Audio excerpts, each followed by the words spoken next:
Remember, if in doubt when COVID's about, take it to task and wear your mask. Stay safe, folks. Bye.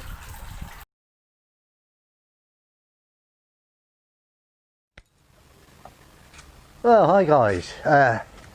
My name's Dale. I'm here in Thailand, as some of you probably know if you've seen some of my previous videos. Now, it's a horrible day today. It's close, hot, sticky, and the thunderstorm's due, and it's going to rain for a week apparently. That's why I'm wearing this attire. Excuse me for not dressing up properly. Not that I do anyway. Right, so where I am in Thailand, it's on the outskirts of Chonburi. We have a very distinctive wet season and dry season, so we have two very separate monsoons, which in lots of ways is absolutely ideal for growing bromeliads. I don't know if you can see it here and here, but they just grow. So this video is about my old bromilliad tree, which has rotted, so I'm redoing the whole lot. So I'm going to give you a rundown on how I prepared it, what I'm going to do, and the plants I am and I'm not going to put in, soil, etc. So bear with me and I'll run through it all with you. Just excuse me, we've got a pup here, not a bromeliad pup, that's an offset.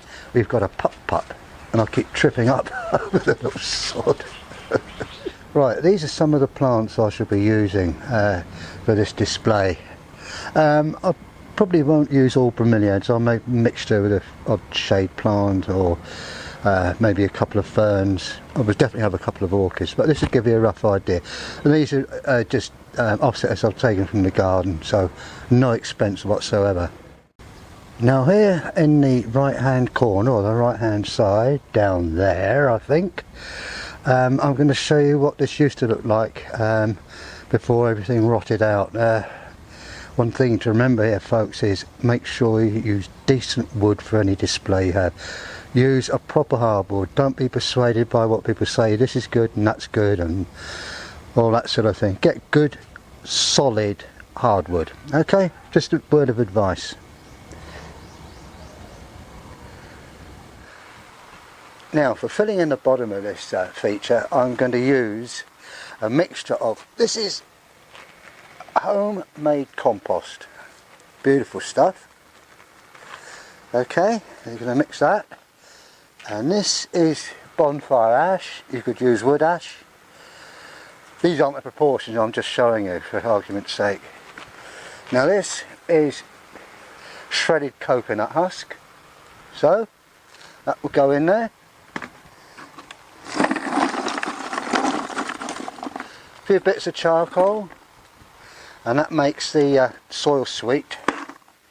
I've always put charcoal in potted plants as well. You know, it's ideal. It's carbon. It keeps the soil sweet. And the other thing to help keep this mixture open is bark. So you could use shredded bark or whatever. This isn't composted. This is just straight off the tree. It doesn't matter. It's all going to rot down a bit anyway, and you'll have to replace it in a year or so.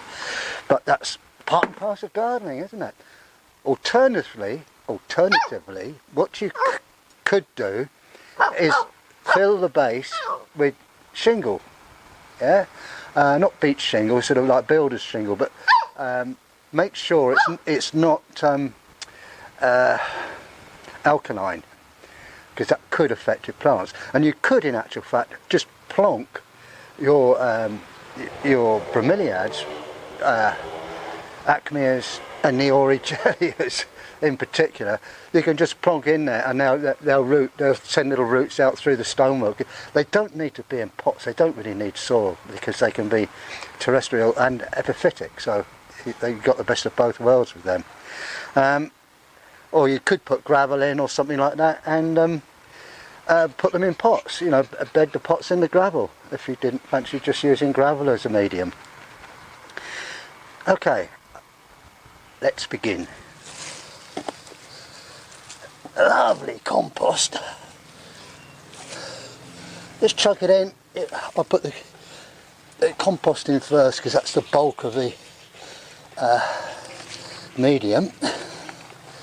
I'll sprinkle the other ingredients on top, and just run them in with my hand or with a trowel or something. Very simple really. You know, I think sometimes with gardening we tend to become too fussy. We watch TV programs and they say you need this, you need that, and you need the other, and you think, you know, all of a sudden you're spending hundreds of pounds or dollars or whatever, euros even. Right, now you can break this charcoal up into smaller pieces if you wish, but I don't bother with it really. It doesn't make any odds. Keep a bit of that for later. Now then, shredded coconut. Put that on top. So, like that.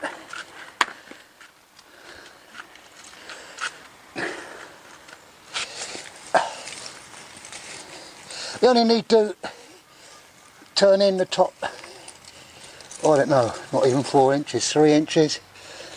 What's that? 7 centimetres, 8 centimetres, something like that. Because most bromeliads don't send down deep roots, they're shallow rooting, if they barely root at all, to be honest.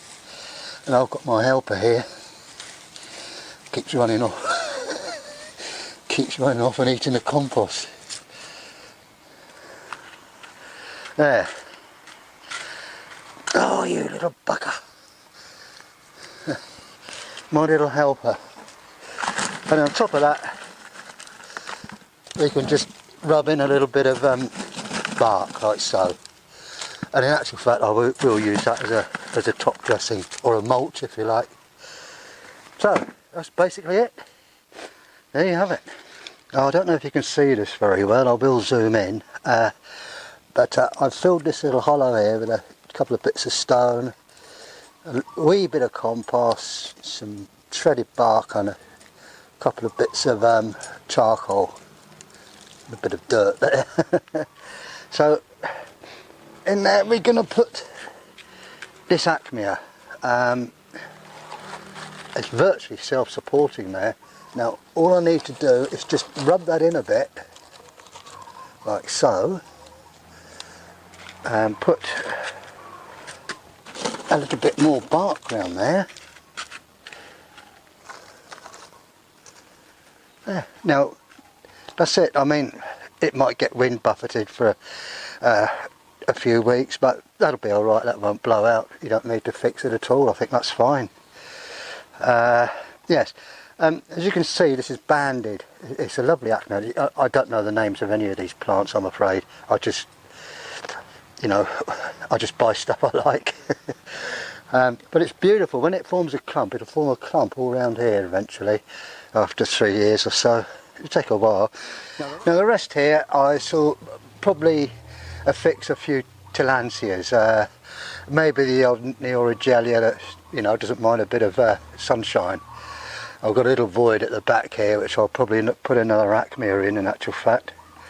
I've got a few knocking around, but I'm not going to rush this now. I'm going to let this take, and then, I don't know, as time goes by I'm going to add plants as and when, maybe a few ferns, etc, etc, but you get the gist of it, I think.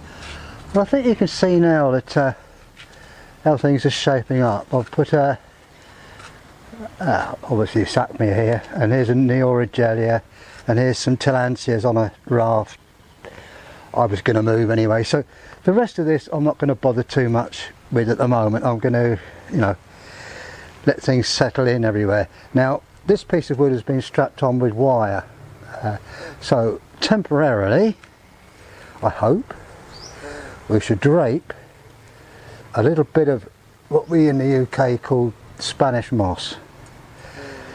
And you don't need to be fussy about this. You just stuff it in there, you tear it up with your hands, tie it in knots. In a couple of months it's growing everywhere. It grows like wildfire. Well, as you can see, I've added a few more plants. Not very many, I must admit. And it's not finished yet, but I came out this morning and I had a look around the garden. I sort of pilfered a few plants from other areas, but there we are. You get the idea anyway, don't you? I hope. There we are. And I'll just come round here if I don't trip over this stupid puppy. God, he's a pain. Lovely thing, but he's a pain. Well folks, I hope you enjoyed this video. Thank you very much for watching. Perhaps you'd like to subscribe or give me a like or something if it was okay for you. Right, now I'm off now. Another nice hot shower.